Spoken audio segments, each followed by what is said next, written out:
What's up mga ka-J-Vlog? Ayan, welcome ulit sa panibagong video. And for today's video, bibigyan ko kayo ng 5 reasons why you should purchase the Samsung Galaxy A36 ngayong year-end 2025. So tara, check natin. Sale na nga ang Samsung Galaxy A36 ngayon sa online. And syempre available pa rin to sa, sa official store ni Samsung sa mall. So ang SRP nito is around 20,000 pesos for the 256GB of internal storage. That is 8GB at 256GB of internal storage. Pero ngayon kasi mga ka-J-Vlog sa online, grabe. Ewan ko ba kung anong trip ni Samsung. Yun nga, hindi lang A36 ang sale. Meron din tayong sale dito na A56, A26, A06. Lahat po ng smartphone ni Samsung, even the S24 Ultra, ay sale na sale po ngayon sa online. Kung ganito POV natin kasi tayo, may pupuntahan tayo. Pero syempre hands-free ang ating pagbablog. Tutok pa rin tayo sa, of course, sa pagmamaneho. Yun nga, the Samsung Galaxy A36 is lumabas nung early 2025. At marami ring naging skeptical when buying this smartphone kasi malayo yung kanyang SRP, kumbaga when it comes sa kanyang price. Pero ngayon, year-end, grabe, sobrang sulit ng Samsung Galaxy A36 5G. Pwede nyo siya makuha around roughly 11,000 to 12,000 pesos. Ito magandang balita dito sa ating View Products. Pag clinic nyo tong View Products natin, makukuha nyo lang ng mura at bagsak presyo ang Samsung Galaxy A06 5G. So yun nga, ay A06 A36 5G. So diba, meron na kayong discount sa shop or sa online. Tapos may additional discount pa yan pag bumili kayo dito sa ating video. So ayun na mga J-Vlog for this video. Alam ko maraming nagde-decide din bumili ng ng A36. And dito tutulungan ko kayo mag-decide kung maganda nga ba or sulit siya, lalo na sobrang laki ng kanyang discount. Again dito kayo bibili sa ating View Products dahil meron pong less up to 1,000 pesos bukod doon sa kanyang sale price. Okay? So first reason natin why you should buy this smartphone, wala na iba kundi display. Si Samsung ay isa sa merong pinakamagandang display sa market when it comes sa smartphone. Meron silang Super AMOLED display. So yung Super AMOLED display, mas maganda pa yan sa AMOLED or OLED na nilalagay ng mga ibang brand sa kanilang mga smartphone around mid-range smartphones din.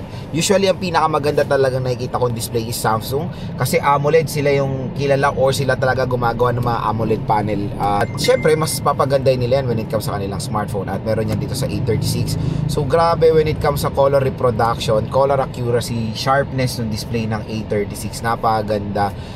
Kumbaga pag nanonood kayo dito talagang may enjoy nyo. Pag nanonood pag naglalaro, kumbaga meron kayo settings, for example sa ML graphics, yung OLED display niya mas pinapaganda niya pa or mas pinapa-enhance siya pa, binubuhay niya pa yung color nung graphics ng smartphone or nung laro nyo.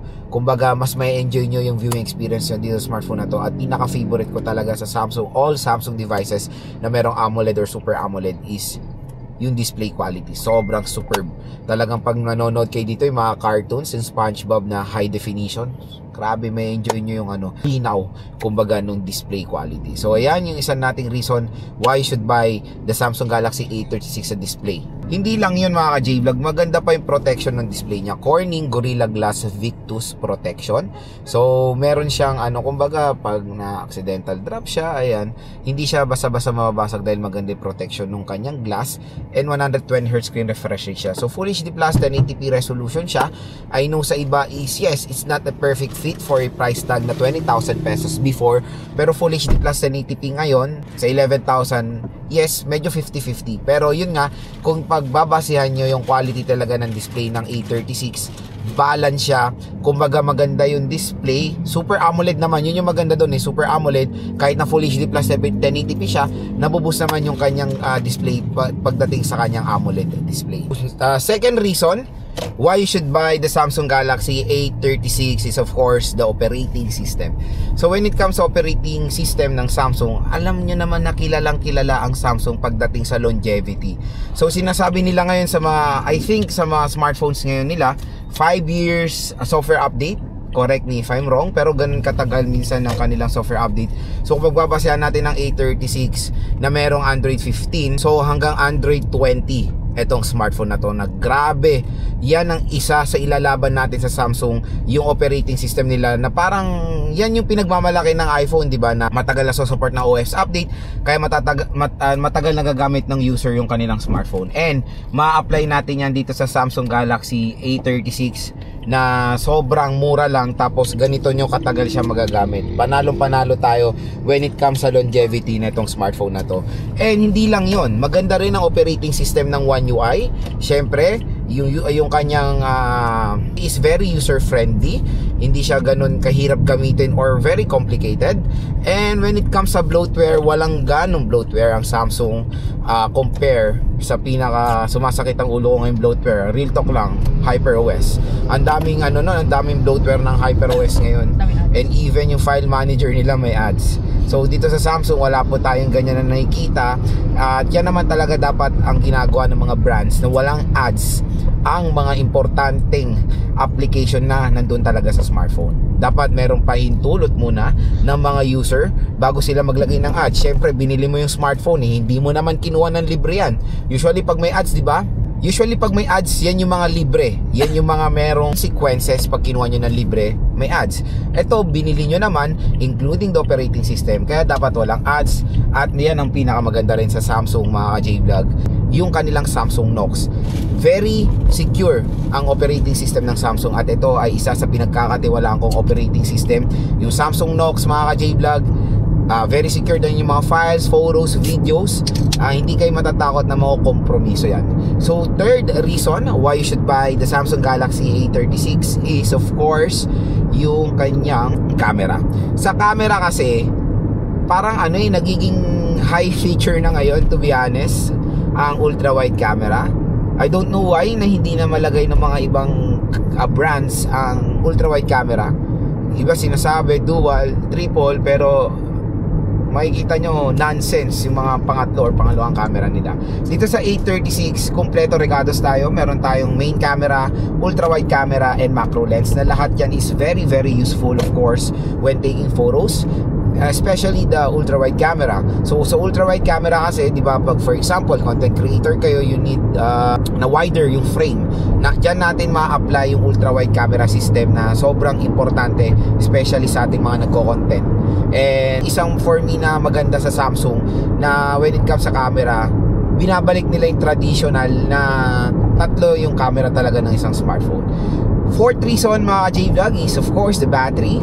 Battery specs wise, yes, 5,000 mAh. I know yung mga ibang consumers natin is malilitan na sa battery ng A36, kasi usually ang mga lumalabas ngayon sa ibang brands 6.5, 7K, di ba? Pero yung 5K mAh battery capacity specs wise, malaki yan. And even sa S24, S25, 5,000 din naman ang nilalagay nila.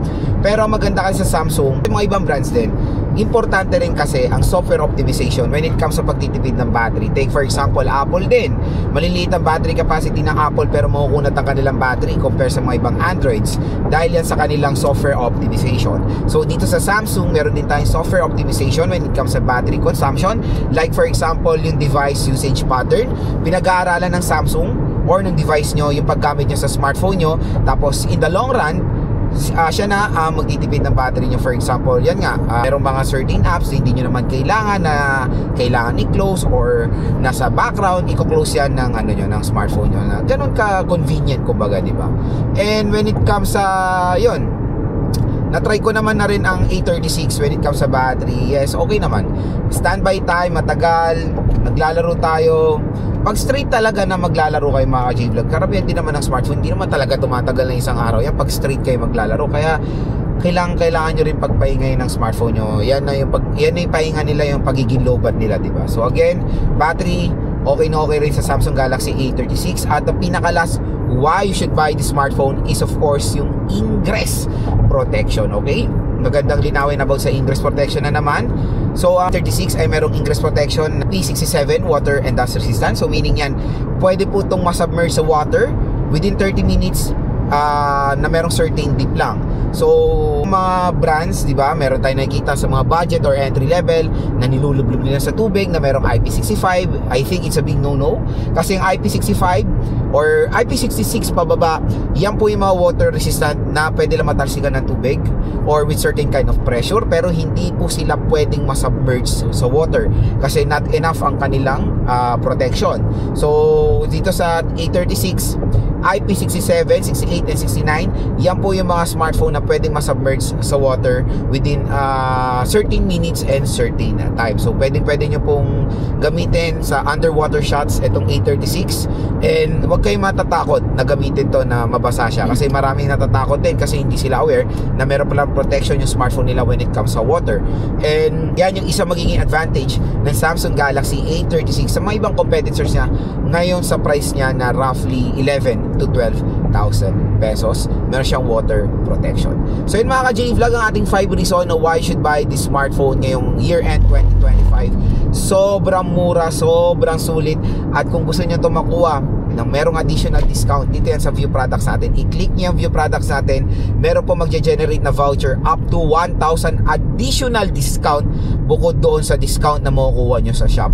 So happy checkout mga ka-J Vlog, and hopefully itong video na to ay nakatulong sa inyo sa inyong buying decision when it comes dito sa Samsung Galaxy A36. Isang napakamurang smartphone ngayon ni Samsung when it comes sa A series.